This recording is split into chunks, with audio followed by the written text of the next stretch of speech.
நிதிஷ் மயங்கி விழுந்தவுடன் அவனது நண்பர்கள் அவனை ஹாஸ்பிட்டலுக்கு அழைத்துச் சென்றனர்.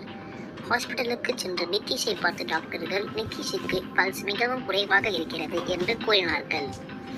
பின்னர் நிதிஷை ஐசியூவுக்குள் அழைத்துச் சென்றார்கள். பிறகு நிதிஷுக்கு சிகிச்சை அளித்தனர். நிதிஷின் நண்பர்கள் ஹாஸ்பிட்டலில் உள்ள கேன்டீனில் காஃபி குடிக்கச் சென்றனர். நிதிஷ் அப்போது தனியாக இருந்தான். அப்போது நேரம் சுமார் அதிகாலை 4:30 இருக்கும் போது நிதிஷ் கண்விழித்தான். கண்பிடித்து இங்கேயும் அங்கேயும் பார்த்தான். அப்போது நிதிஷுக்கு தாகம் எடுத்ததால் ஐசியூவை விட்டு வெளியே வந்தான். அப்போது ஹாஸ்பிட்டல் காரிடரில் யாரும் இல்லை. அப்போது நிதிஷ் ட்ரிங்கிங் வாட்டர் என்ற போர்டை பார்த்தான். நிதிஷ் அந்த போர்டை நோக்கி நடக்கத் தொடர்ந்தான்.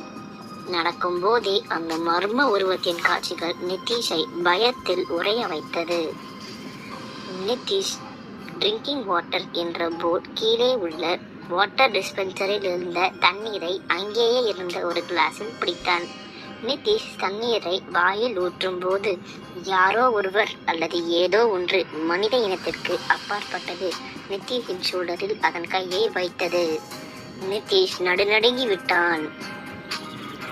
நிதிஷ் அங்கேயே மீண்டும் மயங்கி விழுந்தான். யார் அந்த மர்ம உருவம்?